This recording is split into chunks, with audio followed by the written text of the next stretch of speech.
As far as preparation goes, one of the things that we have available for you, which you'd be surprised that oftentimes it goes unused, is to begin by reading your itinerary.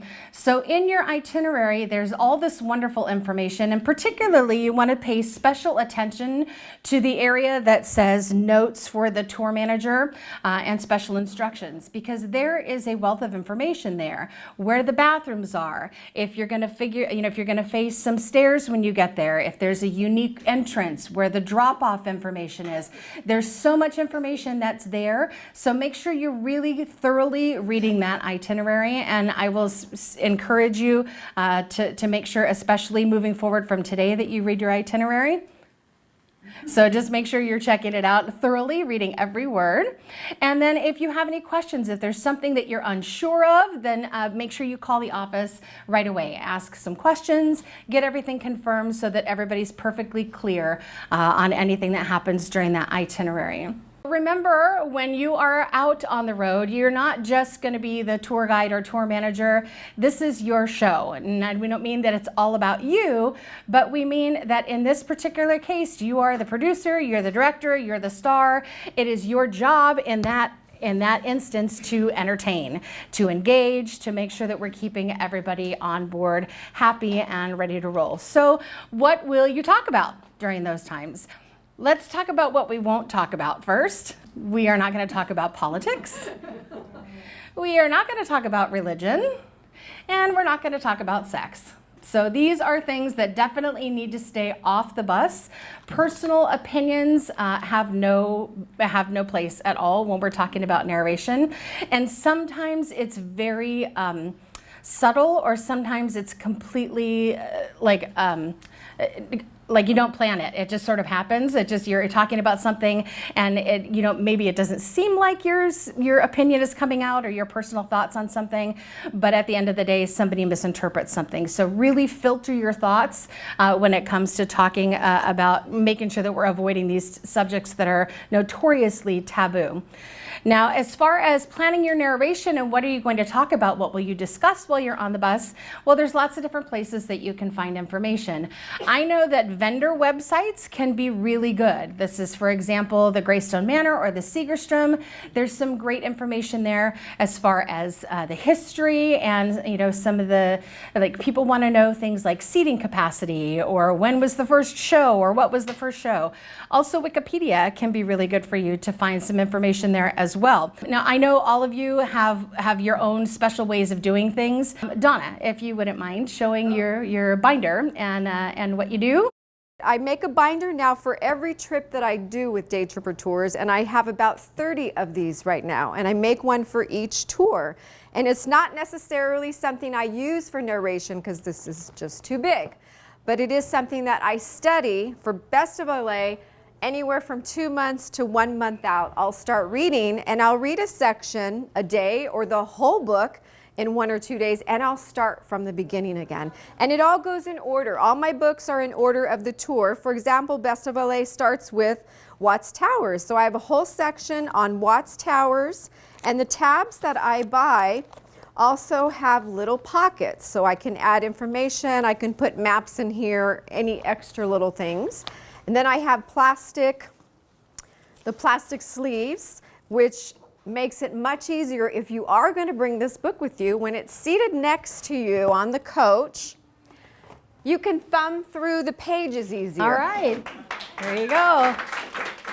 It can be more than just narration that you're talking about when you're up there.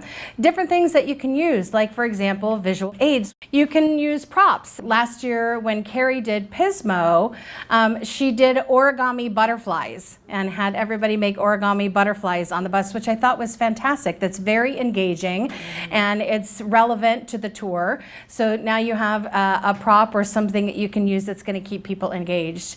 Having handouts available. So, for example, if you're going to the Griffith Observatory, perhaps you have a little Southern California star chart. This is the constellations, so when you're looking, you can look for Orion's Belt or whatever it is. So handouts are another good thing that you might be able to take with you. Having photographs, whatever you might be able to bring. You know, this one has the 16 dimensions of Dudamel's hair, so you know we can.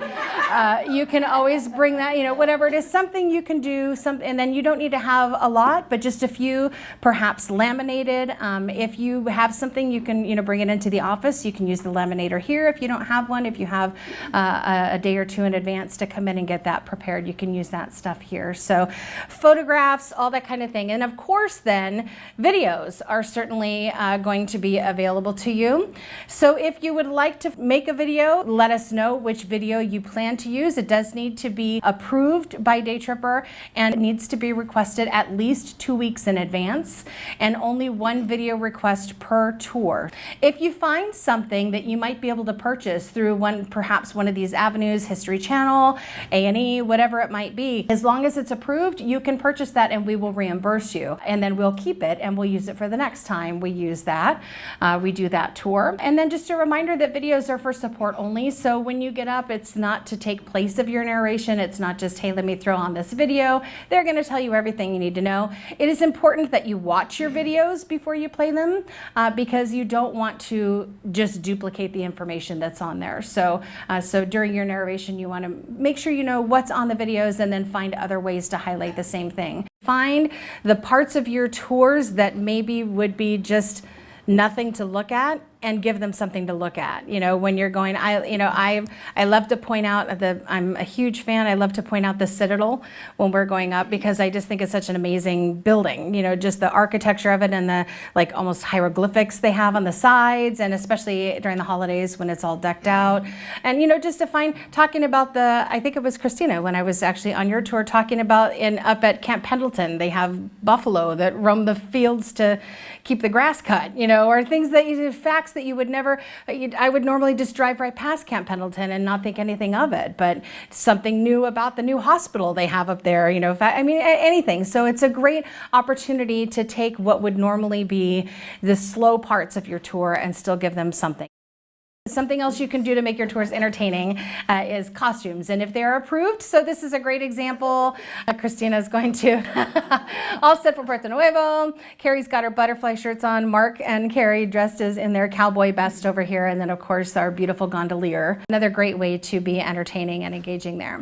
All of that being said, it is all about balance. So how much do you talk? And I can tell you, it is probably the #1 complaint we get regarding tour managers is that there is excessive narration, that there is too much narration. It is a delicate balance between how much we talk and how much we give them quiet time. So you really have to ride that wave and feel out your group and just make sure that we're giving them a moment, because if we do overload them with facts, it makes it overwhelming and they get to the point where it feels like homework and it feels like a classroom setting instead of a fun, fun relaxing afternoon.